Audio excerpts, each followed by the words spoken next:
អញ្ចឹងដោយសារតែមួយយ៉ាងហ្នឹងគឺវល់ច្រើនពេកហើយរៀបចំកន្លែងថ្មីមិននៅស្រុកអញ្ចឹងតែពេលអញ្ចឹងអត់បានធ្វើវីដេអូសម្រាប់ចែកជូនអ្នកទាំងអស់គ្នាទស្សនានៅការរៀន Microsoft ក៏ដូចជា Word Excel ហើយក៏តកតងនឹងប្រភេទ Computer Windows អញ្ចឹងទៅអញ្ចឹងបន្ទាប់ពីតម្លេនឹងធ្វើការបោះវីដេអូចែកជូនអ្នកទាំងអស់គ្នាតទៀតតកតងកុំព្យូទ័រប៉ុន្តែគាត់ថាមួយរយៈហ្នឹងគឺអត់បានបោះទេអញ្ចឹងឃើញតែបោះវីដេអូសកម្មភាពដើរលេងឬក៏សកម្មភាពធ្វើការអីខ្លះសម្រាប់ចែកជូនអ្នកទស្សនាក៏ដូចជាខ្ញុំញាតិហើយក៏អ្នកដែលរៀនខាងផ្នែកកុំព្យូទ័រអញ្ចឹងទៅអញ្ចឹងវីដេអូក្រោយព្រមមានពេលដំណេអាចនឹងធ្វើតកតងនឹងកុំព្យូទ័រម្ដងហើយតកតងនឹងប្រភេទវីដេអូដែលហៅថាហើយមួយវិញទៀតចង់បង្ហាញតកតងពីអានេះ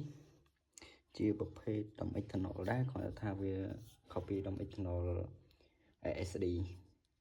ប្រភេទ ASD វាជាប្រភេទមួយដែលដើរគួរសមប្រភេទមធ្យមណាហើយអានេះជាប្រភេទ M.1 គេហៅថាM.2 ប្រភេទ M.2 នេះ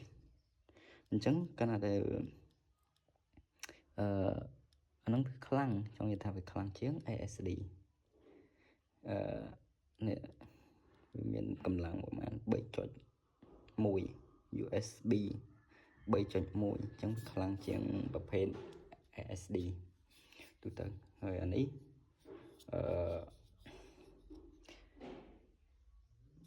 ប្រហែល2025អានេះវាប្រភេទហ្នឹងវា 500G ហើយអានេះ flash ធ្វើថ្ងៃមុនធ្វើ Windows ថ្ងៃមុនហ្នឹងហើយអានេះវាប្រហែល G វា29ទៅ 30G ស្របទៅបើសិនជាអ្នកទាំងអស់គ្នាចង់ទិញក៏ទិញទៅហើយដោយតម្លៃវាអាចនឹងល្បាក់ល្បាល់50ទៅ60រៀលឯហ្នឹងពីហ្នឹងសម្រាប់យើងនេះយើងស្រួលការងារផ្ទុកឯកសារហើយក៏យើងជួស Windows ជួសអីចឹងទៅវាស្រួលងាយស្រួលមួយយ៉ាងដែរអញ្ចឹងវីដេអូក្រោយនឹងអាចក្រោយទៀតនឹងអាចធ្វើតកតងនឹងកុំព្យូទ័រនឹងចែកជូនដើម្បីទស្សនាក៏ដូចជារៀនតាមអញ្ចឹងទៅប៉ុន្តែបើសិនជាមិនបានឃើញការចែកជូនតកតងនឹងកុំព្យូទ័រទេអត់មានអីទេមានតែថតវីដេអូឬក៏វីដេអូដែលតកតងនឹងសកម្មភាពដើរលេងកាលពីមុនហើយនឹងសកម្មភាពក្រោយជាមួយនឹងការធ្វើការសំឡងធ្វើការអីហ្នឹងតកតងតែប៉ុណ្្នឹងឯងមានការដើរលេងកាលពីមុនហើយធ្វើការហើយនឹងតកតងកុំព្យូទ័រវាមាន13ប្រភេទហ្នឹងទេអញ្ចឹងមិនមានអីច្រើនទេ